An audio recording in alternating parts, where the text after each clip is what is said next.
What does it mean when the most important moment of a person's life lasts just 31 seconds and no one realizes it until it's already over?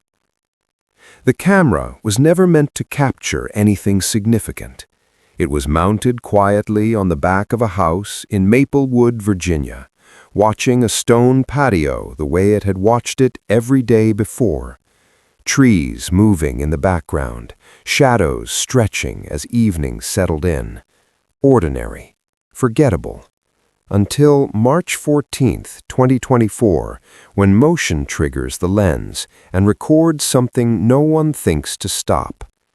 An elderly man sits in a wheelchair, his body fragile, his movements limited. A woman in navy scrubs steps into frame. Alicia Turner, 35 years old, a home health aide finishing what looks like a completely normal workday. She moves with familiarity, not obligation. She bends down, rests her hand on the armrest, and kisses him. Not rushed, not staged. 4 seconds that feel private, almost intrusive to witness. Then she straightens, walks behind the wheelchair, and gently pushes him back toward the house. That's it. At 6:35 p.m., they disappear from view. The camera keeps recording, indifferent. No alarms, no warnings, no indication that the last time Alicia Turner is seen alive has already passed. At first, no one thinks much of it. To the outside world, this is just a caregiver leaving work. To anyone watching later, it becomes something else entirely. A timestamp marking the exact moment before everything collapses.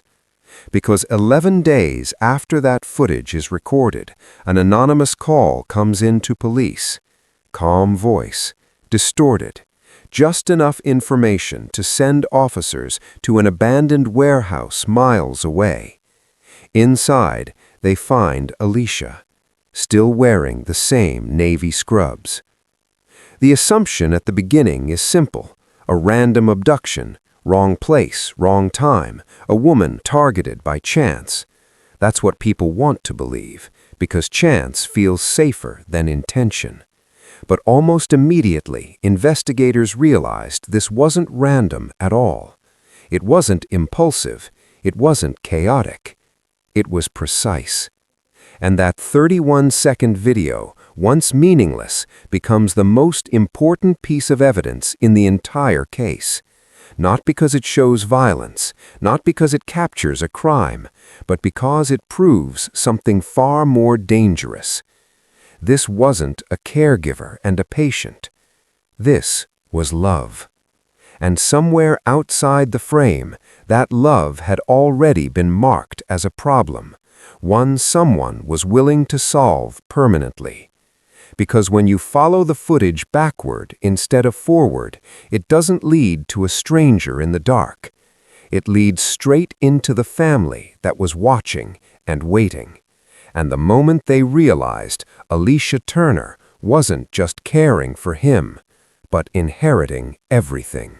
What happens when the person everyone forgot suddenly decides who will be remembered and who will be cut out forever? Long before that camera ever recorded Alicia's last moments, William Hargrove had already vanished in a quieter way. In September of 2021, a pickup truck slammed into his car at highway speed, shattering his spine and leaving him paralyzed from the waist down. He survived, but the life he knew ended instantly, and so did most of the people in it.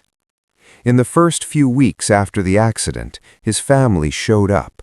They asked questions, they made promises. Then the visits slowed. Weeks turned into months, months into years. Phone calls stopped. Birthdays passed in silence. William spent long days alone in a house that suddenly felt too large, staring at a phone that never rang. When Alicia Turner was assigned to his care in December, she wasn't just another rotation. She was consistent, present. She asked him questions no one else had bothered to ask, about music, about food, about the parts of himself that still mattered. She treated him like a man, not a burden. Over time, something shifted. William started to come back to life, and eventually, against every expectation and every rule, affection turned into something deeper. By 2024, what they shared was no longer invisible, and that's when William's family reappeared. Not out of concern, out of curiosity. When his son Bradley walked in and saw them together, laughing, holding hands, something snapped. To him, Alicia wasn't a companion, she was a threat, a woman who had shown up in the space they had abandoned, now occupying a role they still believed belonged to them. The confrontation was ugly. Accusations, shouting, demands that William fire her. But this time, William didn't shrink. He pushed back. He told them to leave. And for the first time in years, he made a decision that didn't include their approval. On March 5, 2024, William met privately with his attorney and rewrote his will. The changes were devastating. The majority of his estate, over $2.5 million, the house, everything he had left, went to Alicia Turner. His children and grandsons saw their inheritances reduced to fractions of what they expected, and buried inside the document was a clause that turned it into a trap. If any family member committed a crime against Alicia, they would receive nothing. Their share would be donated to charity. Legally airtight, morally final. But secrets like that don't stay buried for long. 3 days later, the family found out, and in that moment, the story stopped being about love or betrayal or even money. It became about erasure. Because if Alicia Turner never lived long enough to inherit anything, then the will didn't matter. And somewhere between panic and greed, a question was spoken aloud that could never be taken back. What if the problem simply disappeared? And once that question existed, the countdown had already begun. What if the most important evidence in a murder case wasn't hidden in a file, but quietly recording while no one knew they were being watched? March 14, 2024, Maplewood, Virginia. Early evening. The kind of calm hour where nothing feels urgent and danger doesn't announce itself. Mounted behind William Hargrove's house, a motion-activated security camera flickers on. It will only record for 31 seconds, but those seconds will outlive everyone involved. The footage is ordinary at first.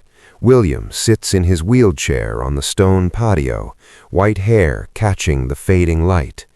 Alicia steps into frame wearing navy scrubs, relaxed, unguarded.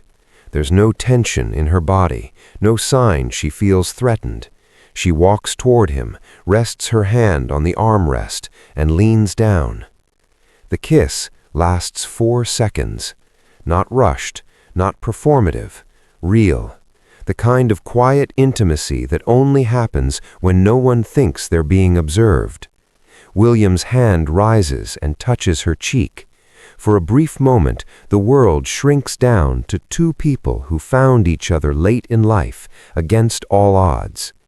Then Alicia straightens up, moves behind the wheelchair, and gently pushes him back toward the house. At 6:35 p.m., they disappear from view. That is the last time Alicia Turner is ever seen alive. What the camera doesn't show is what happens next inside the house. Alicia helps William settle in. They talk. He asks her to stay for dinner. She says she can't. Errands, just a quick stop. She promises she'll see him tomorrow. Another kiss, a routine goodbye. Nothing about it feels final. At 6:47 p.m., Alicia walks out the front door, gets into her green Honda, and drives away. 3 blocks from the house, a white van is already waiting. For 3 days, 2 men have been watching her schedule, learning when she arrives, when she leaves, which routes she takes, which stops she makes without thinking. This isn't random, it's timed, practiced, patient. Alicia pulls into a grocery store parking lot less than 15 minutes later. She parks away from the entrance, quieter, fewer people.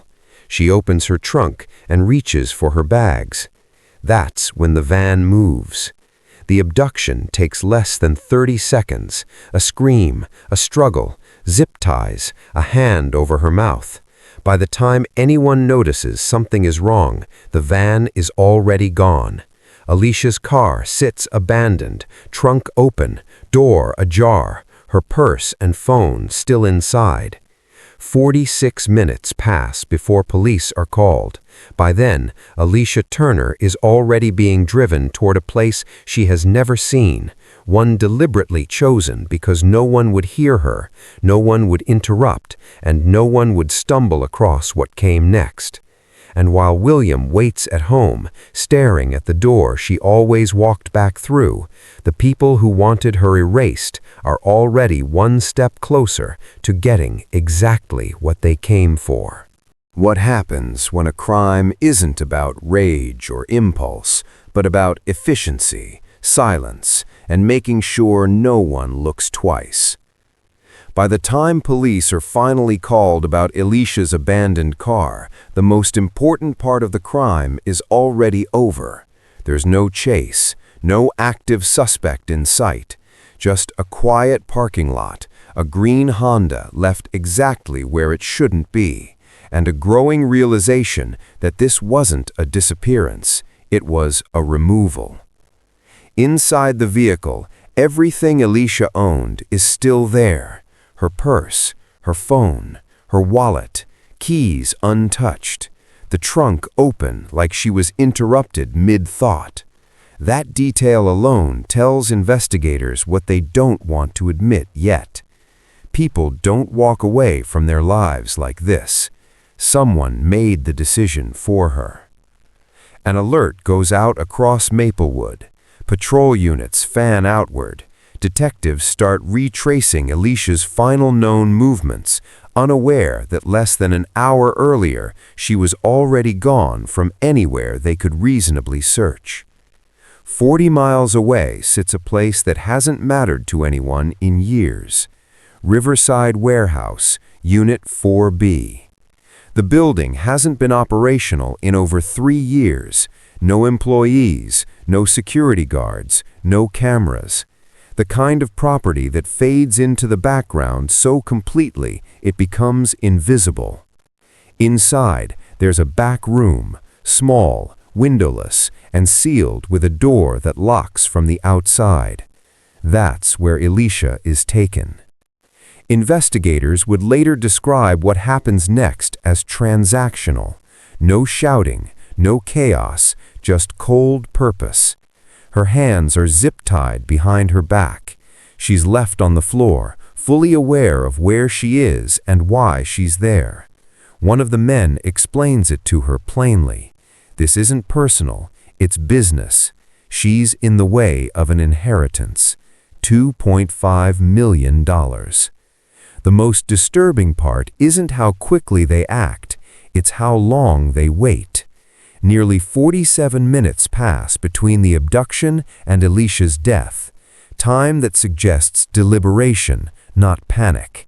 Time that tells investigators these men had done this before, or at least rehearsed it in their minds. When it's over, they lock the door, walk out, and disappear into the night.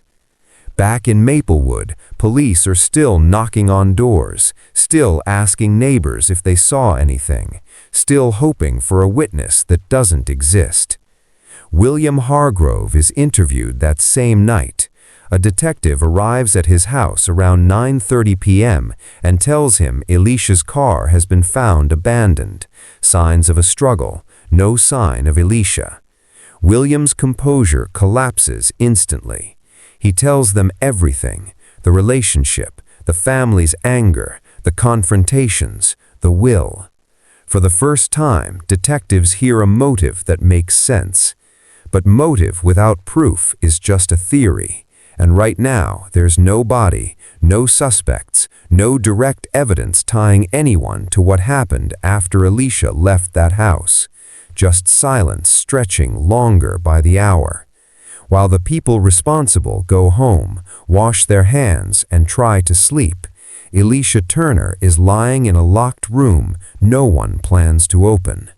And the only thing standing between this becoming a perfect crime is a single mistake, one they don't even realize they've already made. By the time Alicia left William's house on March 14, 2024, the plan to remove her was already in motion. 3 members of the Hargrove family, Bradley, Christine, and Tyler, had decided that her presence threatened their inheritance. What followed wasn't a crime of passion. It was a calculated conspiracy built on greed, privilege, and a complete disregard for human life. Weeks before Alicia's abduction, Bradley had withdrawn $25,000 in cash. Tyler had called in favors from ex-military contacts. 2 men, Vincent Cross and Rayon Silva, were recruited to carry out the hit, a $50,000 contract. Bank records would later confirm that payments were split, half up front, half after the job was complete. Every detail had been planned: surveillance, timing, and the location of the murder. Vincent and Rayon studied Alicia's routines for 3 days. When she arrived at the grocery store that evening, everything was set. The white van waited 3 blocks away. Tyler had already sent her license plate, every variable accounted for. By the time Alicia loaded her groceries into her car, she had no idea the people she trusted, or at least knew, were orchestrating her death. The moment she turned the corner, her freedom was gone. She was abducted in less than a minute. Back at the warehouse, the abductors moved methodically. Zip ties, one of the coldest tools of control, were applied. Her hands bound, her mouth silenced. Then Vincent spoke to her, explaining why she was there. William's family had paid to remove her. Business, not personal. A life reduced to numbers on a balance sheet. 47 minutes later, Alicia Turner was dead. No struggle could overcome the overwhelming force. No scream could reach the outside world. She was alone, her life taken by people motivated entirely by greed. Meanwhile, back in Maplewood, the authorities had no idea what had just occurred. Her car sat abandoned in the parking lot, evidence of struggle scattered around it. The clock was ticking, and the investigation hadn't yet begun in earnest. This was no impulsive act. This was cold, calculated, and orchestrated by those who thought they could control everything, including life and death, simply because they believed money was more important than love, loyalty, or justice. Would justice catch up to them? Yes, but not before Alicia's absence cast a shadow over William's final days and revealed the dark, ruthless lengths some people will go to for money. March 14, 2024, Maplewood, Virginia. A residential security camera captured something that would become the centerpiece of the entire investigation. A simple, 31-second clip that told the truth far better than any witness ever could. Alicia Turner, 35, home health aide, appears on the back patio of William Hargrove's house. She is smiling, calm, and entirely unaware that these few moments would be her last. William, 82, sits in his wheelchair, paralyzed from a car accident 3 years prior, looking at her with a tenderness that only comes from trust and affection developed over time. This wasn't a patient and caregiver relationship. This was love, real, genuine, and unspoken until now. The footage shows Alicia bending down, placing her hand gently on the armrest of William's wheelchair and kissing him on the mouth. 4 seconds, that's all. 4 seconds captured forever. Then she straightens, moves behind him, and pushes the wheelchair back toward the house. At 6:35 p.m., they disappear from the camera's view, unaware that their lives are about to be shattered. This 31-second clip would later be pivotal in court. The prosecution used it to demonstrate that Alicia and William were not just a caregiver and patient, they were a couple in love. That small act of affection, captured on camera, told a story no one could argue against. It provided motive, it provided context, it showed the human side of a tragedy that would otherwise be dismissed as a simple inheritance dispute. Unbeknownst to Alicia, just 3 blocks away, 2 men waited in a white van.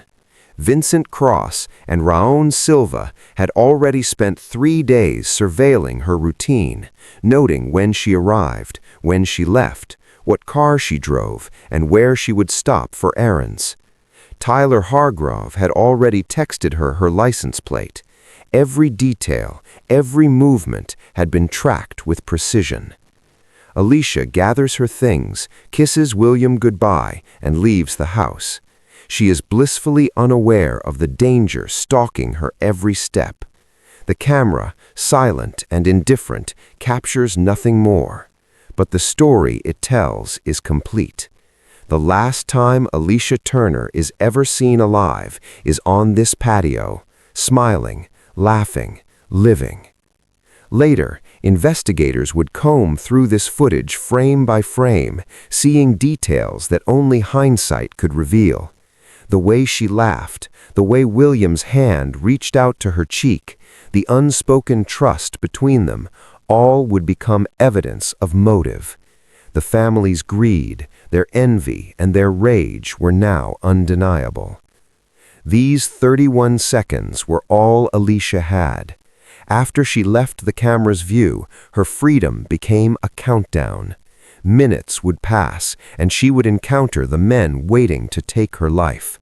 The footage would later confirm her innocence, her normalcy, and the unprovoked nature of her murder. CCTV doesn't lie, it doesn't forget, and in this case, it held the most important truth. Alicia Turner's love for William Hargrove was genuine, her affection was real, and because of it, she became a target. Every home healthcare worker watching this story must take note. Your routine can be tracked, your movements can be observed, and as Alicia's story tragically proves, sometimes the danger comes not from strangers, but from those who should love, trust, or support the people you care for. This footage didn't just capture a kiss, it captured humanity. It captured the last moments of a life taken too soon. And it would become the key that unlocked the full extent of a conspiracy built on greed, envy, and murder. After those 31 seconds of love and normalcy on the Hargrove patio, Alicia Turner's life took a horrific turn. She left William's house unaware that her routine had already been meticulously monitored for days. Her freedom was fleeting, just minutes before her world would implode. Alicia drove her green Honda toward town, planning to stop at a grocery store, a familiar route she had taken countless times. She parked at the back, away from the main entrance, quiet, secluded, completely unaware that the van she had seen the day before was now parked just 3 blocks away, engine running, 2 men inside, Vincent Cross and Raul Silva. They had been following her movements for 3 days, studying her schedule, noting her stops, learning exactly when she would leave William's home. Tyler Hargrove had already sent her license plate to the killers. Everything had been coordinated. At 6:58 p.m., the van pulled up behind her. 2 men jumped out. One grabbed her from behind while the other moved to zip tie her hands. She struggled, screamed, fought with everything she had. But Vincent was a former military man, 6'2", 220 pounds. Alicia, 5'7" and 130 pounds, had no chance. Within 30 seconds, she was overpowered, restrained, and forced into the van. The store employee, who noticed something odd, assumed it was a domestic dispute and didn't call the police immediately. That small delay was all the killers needed. Alicia's Honda was left with the trunk open, purse and groceries scattered, a silent testament to the sudden violence that had occurred. The van sped away, leaving behind the last traces of her ordinary life. They drove her to the Riverside Warehouse, Unit 4B, abandoned for 3 years, owned by Bradley Hargrove's property company. The back room had no windows, one door, and a padlock, perfect for what the conspirators had planned. Once inside, Alicia was restrained, her hands zip-tied behind her back. Vincent spoke to her, cold and methodical. He told her why she was there, that William's family had paid them $50,000 to make her disappear, that she was in the way of the $2.5 million inheritance. It was calculated, it was cruel. At 7:45 p.m., 47 minutes after being taken, Alicia Turner was strangled to death. She fought, screamed, and struggled, but it was no use. By the time Vincent and Raoul left the warehouse, Alicia was gone. Her body remained inside, locked away, completely hidden. Meanwhile, the police were unaware. The abandoned car had been reported only at 7:44 p.m., almost an hour after her abduction. By then, Alicia had already been killed. The investigation began slowly, with her disappearance initially treated as a potential random abduction. But this was no random crime. Every move, every detail had been orchestrated by the very family William had trusted.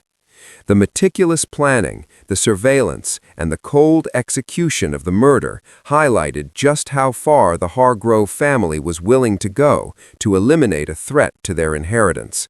It wasn't a crime of passion, it wasn't impulsive, it was premeditated, calculated, and merciless. Alicia's final moments, her last moments of life, were spent fighting for survival against killers hired by those who should have loved and protected her. Her courage, her resilience, her unwillingness to submit quietly, all of it would later become clear in the investigation, the digital evidence, and the courtroom. For healthcare workers everywhere, Alicia's story is a chilling reminder. Threats can come from the most unexpected places, even family. Your vigilance, your documentation, and your instincts may be your only protection. Alicia Turner's life ended because she loved, because she cared, and because she trusted. The killers left no witnesses, no immediate clues, but the truth was captured in digital breadcrumbs, CCTV, phone records, bank statements, text messages, all piecing together a puzzle of greed, betrayal, and murder. Her last moments were silent, terrifying, and heroic. She didn't give up. She fought with everything she had, yet the cruelty of premeditated human malice was unstoppable. But the evidence she left behind, the story captured by a camera, a routine, and a single act of love, would eventually bring her killers to justice. The courtroom was tense as the prosecution laid out the events that had led to Alicia Turner's murder. Every detail, from the 31-second CCTV footage capturing her tender moment with William Hargrove to the digital trail left by the Hargrove family's conspiracy, was presented to the jury with painstaking clarity. Stephen's family had tried to frame Alicia's death as a tragic accident or random abduction, but the evidence told a different story. Phone records showed Bradley, Christine, and Tyler coordinating the murder. Text messages revealed their cold, calculated discussions about removing Alicia before William's estate could be legally transferred to her. Bank records confirmed the $50,000 payments to the hired killers, and forensic evidence from the warehouse and rental van tied Vincent Cross and Rayon Silva directly to the crime. The 31-second patio video played in court over and over. Alicia bending down, kissing William, pushing his wheelchair back inside. The jury saw exactly what she had meant to them: a woman in love, a caregiver who had earned trust, a life that was brutally cut short. The prosecution emphasized the motive: greed, entitlement, and a family willing to murder for money. Days of testimony exposed the extent of the conspiracy. Tyler Hargrove eventually broke under pressure and testified against the rest, detailing every step: the hiring of Vincent and Rayon, the surveillance of Alicia's routines, the coordination of her abduction, and the final moments leading to her murder. His confession solidified the narrative of premeditation and cold-blooded calculation. The defense attempted to argue circumstantial evidence, claiming no one could definitively prove who had executed the murder. But with Tyler's testimony corroborated by digital evidence, the jury had no doubts. This was not an impulsive act. This was a family systematically eliminating a perceived threat to their inheritance. After 4 hours of deliberation, the verdict came: guilty on all counts. Bradley Hargrove, life without parole. Christine Hargrove, 25 years. Tyler Hargrove, life with parole after 30 years. And both Vincent Cross and Rayon Silva, life without parole. Justice, finally, was served. The impact of the trial extended beyond the courtroom. William Hargrove, devastated by Alicia's death and the betrayal of his family, passed away just months later. In his final moments, he expressed the heartbreak of losing love at the hands of those he trusted most. Because of the carefully drafted clause in his will, the Hargroves' inheritance was nullified and donated entirely to charity, a bitter consequence for those who had committed murder for greed. This case stands as a stark reminder of the dangers healthcare workers face, particularly when family members act with entitlement and malice. Alicia Turner had done everything right. She followed protocols, maintained professional boundaries, and devoted herself to the care of a man abandoned by his own family. Yet her compassion made her a target. For caregivers and healthcare workers, the lessons are clear. Document hostile interactions, report threats, vary routines, and trust your instincts. Sometimes danger is not visible until it's too late.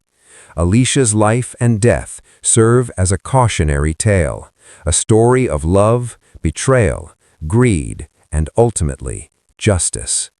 Her courage, professionalism, and compassion are forever remembered. Her story is a testament to the human spirit and a warning: even the most ordinary acts of kindness can attract extraordinary danger. If you found Alicia's story powerful and want to uncover more shocking true crime cases, make sure to subscribe to my channel and hit the bell icon to never miss an episode. Every story matters, and justice deserves to be seen.